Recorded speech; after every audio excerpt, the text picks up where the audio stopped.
শুভ সকাল বন্ধুরা, কেমন আছো তোমরা সবাই? আশা করছি অনেক ভালো আছো আর আমিও অনেক ভালো আছি। এই যে দেখো, তোমাদের দাদাভাই আজ সকালেই বাড়িতে এসেছে।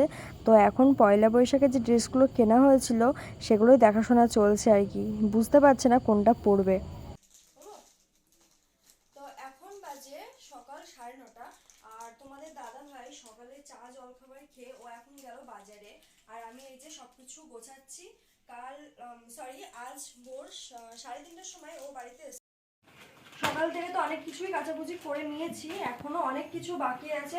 আগে আমি এগুলো গুছিয়ে তাড়াতাড়ি করে ঘরটা গুছিয়ে নিচ্ছি, কারণ এখনো আমার অনেক কাজ পড়ে আছে, এখনো অনেক জিনিস ভিজিয়ে রেখেছি, সেগুলো কাচতে হবে। তো তোমাদেরকে আমি একটা কথা বলছি, এটা কিন্তু আমার প্রথম ভিডিও। আমি অনেকদিন থেকে ভেবেছিলাম যে বড় ভিডিও করব, ব্লগ ভিডিও করব, কিন্তু আমার সেই সাহসটা হয়নি বড় ভিডিও করার। তো ফার্স্ট আজ অনেক সাহস নিয়ে ভিডিও করেছি। আমি জানি না কি হবে, তোমরা অবশ্যই আমার পাশে থেকো। ও দুটো ব্যাগ নিয়ে এসেছিল। একটা ব্যাগের মধ্যে আমি কিছু কিছু জিনিস রোদে দিয়ে তুলে রাখছি, আর যেগুলো কাচার মতো সেগুলো কেচে সুন্দর করে রেখে দেবো।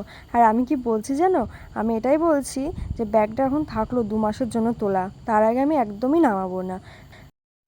কাচাকুচিগুলো ভাবছি সেরে নেবো, কারণ অনেকটা বেলা হয়ে গিয়েছে। এরপর রান্নাবান্না আছে, আর আমার শাশুড়ি মা প্রচণ্ড ব্যস্ত আজকে, তাই এগুলো আমাকেই সামলাতে হচ্ছে, না হলে মা আমাকে অনেকটাই হেল্প করতো। জামা কাপড়গুলো কেচে সোজা চলে আসলাম ছাদে।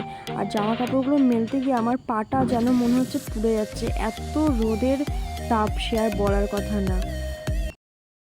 জামা কাপড়গুলো মেলে দেওয়ার প্রায় 1 ঘন্টা পরে আমি ছাদে গিয়েছিলাম, গিয়ে দেখি সমস্ত জামা কাপড় খুব ভালোভাবে শুকিয়ে গেছে।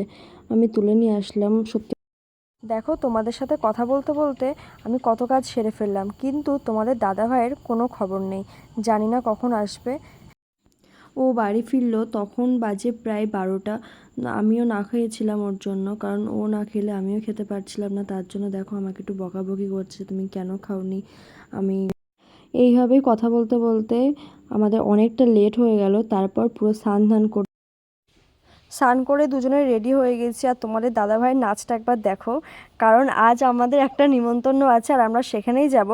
আর আমি মোটামুটি রেডি হয়ে গেছি, কারণ অনেকটা লেট হয়ে গেছে, আমাদের একটু আগে গেলেই ভালো হতো। তো আমার শাশুড়ি মা ওদিকে বলছে তোরা একটু তাড়াতাড়ি কর, অনেকটা লেট হয়ে গেল। তো মা একবার উঁকি মেরে দেখে গেল যে আমরা কতটা কি রেডি হয়েছি কি না হয়েছি। আমি এখন প্রায় রেডি হয়ে গেছি, আর আমার ক্যামেরাম্যানকেও তোমরা একবার দেখে নাও, তাকে কেমন লাগছে দেখতে। ফাইনালি আমরা দুজনে রেডি, আমাদের কেমন লাগছে অবশ্যই